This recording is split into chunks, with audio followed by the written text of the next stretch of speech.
Goddamn what it is. What's up? Got you in the cut. Goddamn what What's poppin', y'all? It's most of MorrFamilie. We're doing a review of The Resident. The one with my husband in it. It's got a lot of celebrity and like just our friends that she just calls her husband. Yes, exactly. It has a 35% rating on Rotten Tomatoes. Ooh. How do you spell synopsis? Here we go. Okay, good. Wikipedia. All very trustworthy. I'm actually editing it right now. Let's just talk about the main actors. Hilary Swank, she's a swanky character. Jeffrey Dean Morgan. That's his name. The dude from Negan from Walking Dead and John from Winchester from Supernatural. Supernatural. I don't know what the chick's from. Is she Hilary Swank? WWE.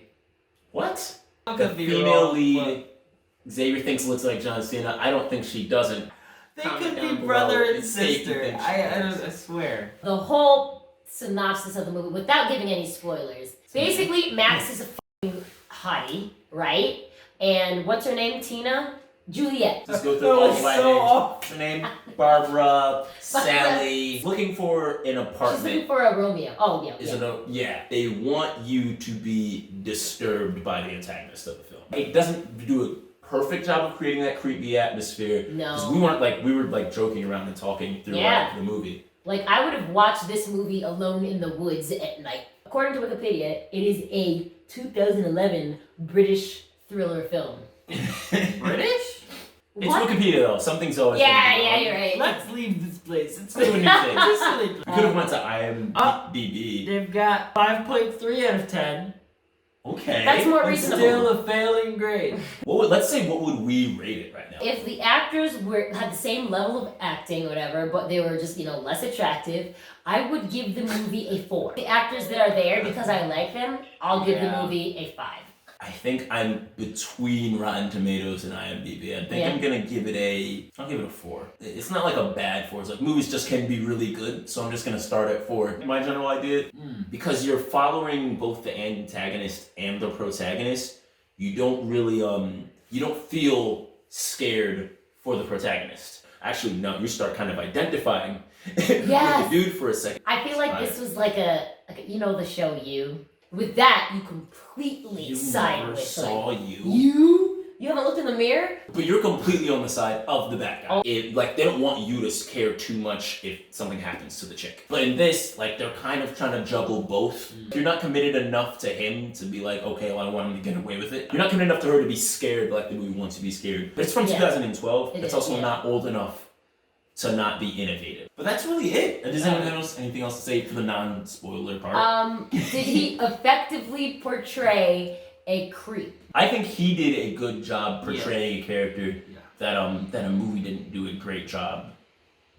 Putting together. The dialogue was okay. Yeah. The characters were better than the dialogue. Well, the main characters, everybody else is just there. They're so token. Spoiler review. Spoiler! This is the spoiler Yes. review. Juliet is basically trying to find an apartment because she broke it off with her husband.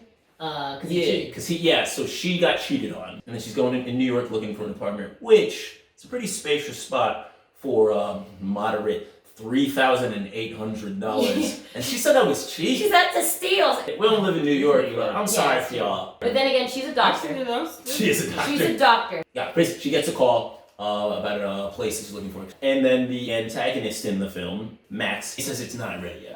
They immediately kind of start hitting it off. He helped her move in. Yeah. And basically they want you to love this guy. Exactly. And you do like him because he's Negan and he's John Winchester. The antagonist has a dad that he takes care of.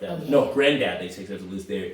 He exists to push the idea of be suspicious. He leaves a creepy gift for her. Yeah. He specifically says something like, you must be afraid living here by yourself in a creepy building, which wasn't a creepy building until he said that. She was so scared to live in the house that she did stupid things like going to bed with that very wet hair, not drying off before getting into bed, moisturizing with clothes on.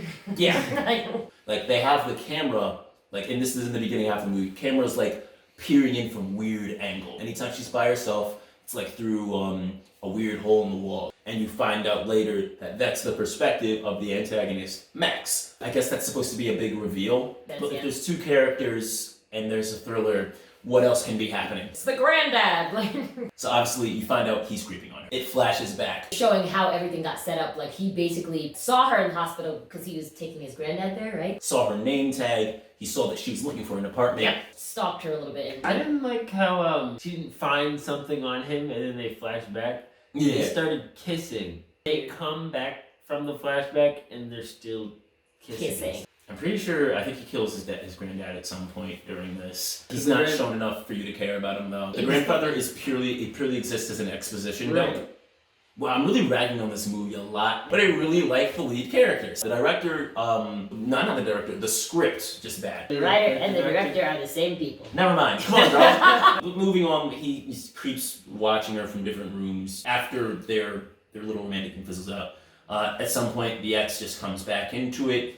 The dude just kind of just waltzes back into the relationship. Literally, it's just like, what? Did he say, I miss you? And then they start making out? You're kind of torn because it's like, I kind of want you still to, even though Max is a creep, you kind of want her to get with it because he didn't do anything bad that you know of. Based on her knowledge, she should be into him. You kind of like her less because she makes the dumb choice of taking a douchebag back. And he's automatically a douchebag. He's unlikable immediately. Yeah, he dies and you don't care. So he sees on the camera that he's been drugging her. And then he like assaults her. Obviously, now you don't like him anymore, No. I guess. After that, he's just like, I'm just gonna like come into your house and just like, oh, let's have a drink. She just found out about like what happened. So like right after that scene, they go straight to like fight scene type stuff. Because the fight scene's cool. It's it's a cool fight scene, I guess. I like it. I especially love when she ran into a wall. She did run into a Who wall. the heck runs into a wall? She did run into a wall. Xavier runs into walls. Xavier wasn't a fan of the ending. Yeah, so let Xavier have this. Let me wrap up this ending by saying it ended. That's it. There are 2 dead bodies in her house. Yes. And she walks off in slow motion that was filmed at 30 frames per second, which I know it's 2012, but my phone probably had like 60 frames per second recording in 2012. She walks off in slow motion and then it shows a bridge and then credits. Yes. Correct, right away.